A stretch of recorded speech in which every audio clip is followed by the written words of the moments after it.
Hi, I'm Anthony Originello, CEO of the Chartered Professionals in Human Resources for BC and Yukon.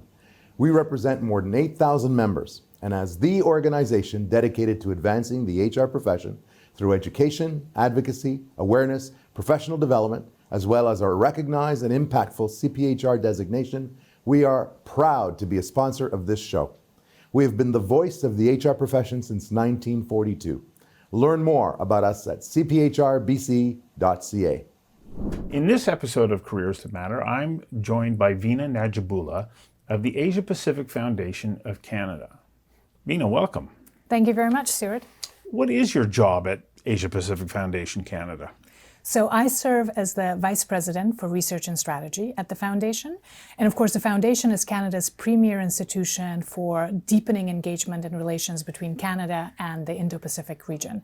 We were established 40 years ago by an act of Parliament because back then people already had the foresight that the Indo-Pacific is going to be critical to Canada's peace and prosperity.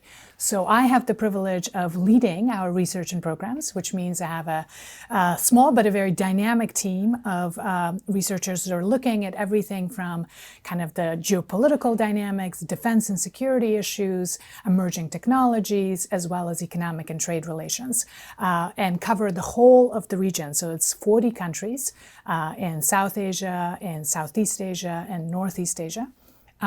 And we produce research that is used by government as well as business community to deepen Canada's understanding of these countries. So to sort of make the case for why Japan matters to Canada, why South Korea matters to Canada, what are the issues that are happening in the region, and how Canada can take advantage of the opportunities, and what can we do to mitigate the risks and the challenges that are also emanating from that region. Because the Indo-Pacific is a really dynamic region, but it also has a lot of challenges, conflicts, flashpoints. So we try to make sense of that and support Canadian stakeholders, governments, provincial and federal, as well as business and academics. So I get to lead all of that. It's a really exciting time to be actually at the Foundation because there's so much more attention to the region. Everybody wants to know what's happening there, how to make sense of the US-China dynamics. So before this, I was teaching at the University of British Columbia in courses on China, in global China, China as a global power. So understanding China in particular. Before that, I was actually living in China. So I've had a very, unorthodox career. Okay, don't jump too far ahead of me here, Okay. Because I want to ask, your work is complex. Yes. And I'm sure that you have days that are, one day wouldn't recognize the next. Yes. But over the course of a week, what kinds of activities do you engage in to ensure that you can deliver on Sure. your, mandate in your role? Yeah, so there's a lot of, obviously, management of the team and making sure that the team does what we hope to achieve that week. There's a lot of editing and production of actual content, so policy reports, podcasts. I do a lot of public engagement as well with stakeholders, with the media, speaking at events. There's a lot of partnership building, so making sure that we are reaching out to people in the region. I'm also spending a lot of time on airplanes. So a lot of time these days, my typical day also involves travel somewhere. So either to the Indo-Pacific region or across Canada to engage with stakeholders in Ottawa, Montreal, Toronto. So we are a national organization and we do work in 40 countries in the Indo-Pacific. So I spend a lot of time traveling and kind of managing different time zones. Maybe those long flights do give you an opportunity to catch up on some of your reading. They which do. Is modern life really invades that opportunity to read and to consider what you've read. Absolutely. There is a sense where you sort of are kind of defying gravity, so to speak, through this incredible technology of the planes to have a bird's eye view of what's happening and refocus on the mission and the purpose. I have done many different things in my life, but one thing that has been consistent is I choose to have a mission and kind of be driven towards achieving that mission and kind of a North Star that makes everything that I'm doing worth it.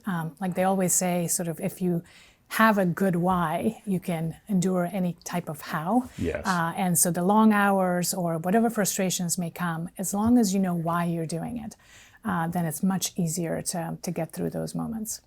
So let's rewind in your life. Yeah. You enter some sort of post-secondary institution. Where did you start, and what was your initial field of study? Yeah, no, that's an interesting question, Stuart, because I don't have a really common biography. So I was born in the Soviet Union, and I grew up in Afghanistan during the Soviet occupation of Afghanistan. So I did my early schooling in Afghanistan. I finished high school in Tajikistan by the time it became independent. Then I won a scholarship from the US State Department and came to the US at the age of 16 and did all of my other schooling, undergraduate and graduate work in the United States on a US government scholarship. And I studied political science and history for undergrad, and for my master's I did a study in international relations, focusing on what at the time was called the nexus of security and development. Now many of us talk about peace building, state building, and so forth. That was in New York at Columbia University. And right after that, I joined the United Nations and essentially got to work on what I had studied, which was how to support countries, particularly in this case in sub-Saharan Africa, who were emerging out of conflict to build peace and to build sustainable peace. So I worked with United Nations peacekeeping and peacebuilding missions all over sub-Saharan Africa. It was there. So that was actually for the United Yeah. Nations as an organization. That's right, yeah. So as an international civil servant. At the time, I held the citizenship of Tajikistan, and it was difficult for me to work in kind of public service in Tajikistan or Afghanistan for reasons of conflict and being female and gender discrimination and such in that part of the world. And from an early age, I knew that I wanted to be doing something that is sort of public service related. And international civil service then became my answer, given where I was from. So I joined the United Nations, and I was committed to the mission of the UN, which kind of begins in the United Nations Charter, we the peoples coming together to save the succeeding generations from the scourge of war. Having grown up in a war zone, this was something that really resonated for me. I wanted to make sure that people don't live in war, and that there is genuine peace and that we can build peace. So that was something that I did for over a decade. And then my transition to looking at Asia really began with China, actually. And that's when I saw China operating and growing in its influence in West Africa in particular at that point. So this was towards the end of the first decade of the century, so around 2008 to 2012.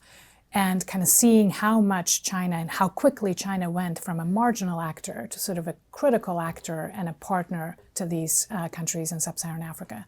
So I began to really pay attention to China, China's rise, China's global ambitions, and then had the chance to live and work in China for 3 years from 2013 to 2016. And that's where I started to look at China's Belt and Road Initiative and China's expansion into Central Asia in particular. And having lived in Central Asia and having the capacity to speak Russian and some local languages, and at the time I also had decent Mandarin Chinese, it was a really interesting time to be looking at those issues and China's outreach through the Belt and Road Initiative.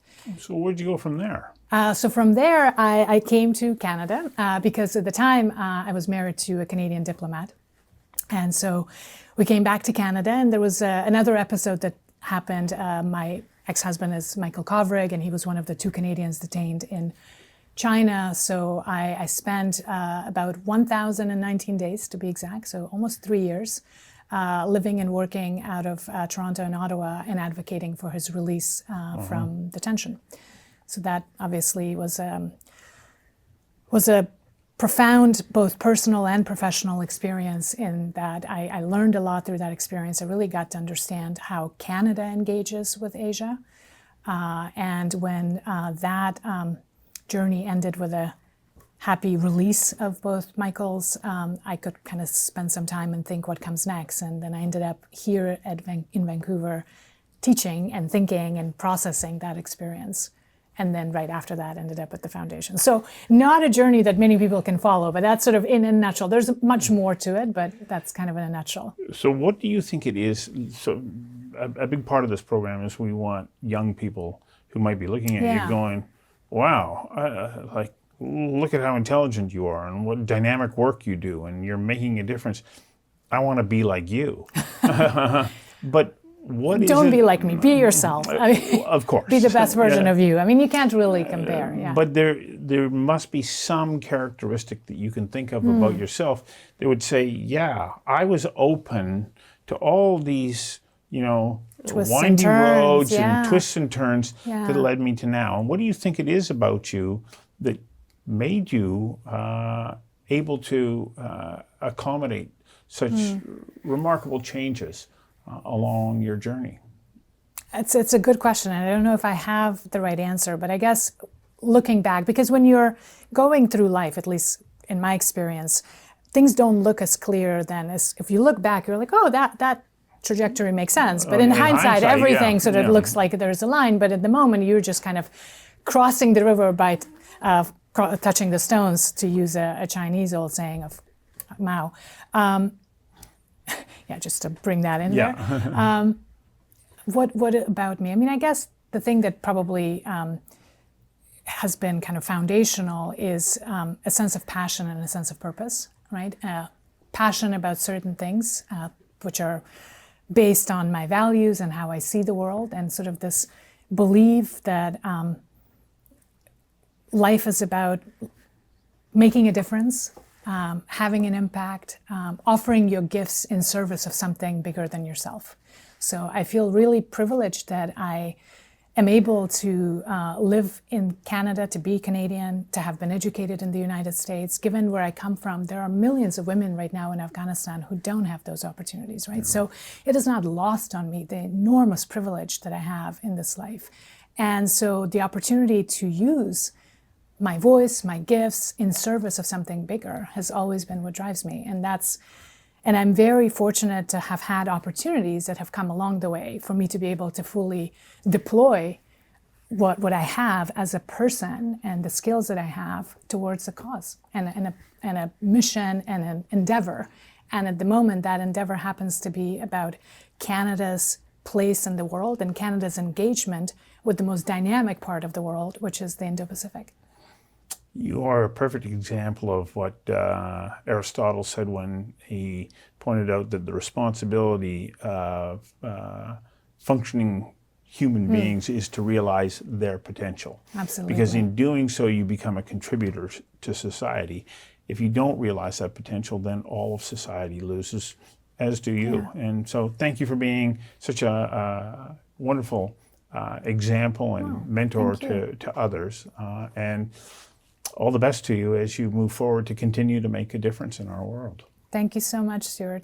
Thank you for asking all those questions as well. I don't often get to talk about my own career, but if it's of any use to anybody else out there who's looking at this, I guess my word of advice would be to stay open and stay curious. We are now living in such a dynamic and exciting time where you start might be totally different for where you'll end up in 5 years to where you'll end up in 20 years.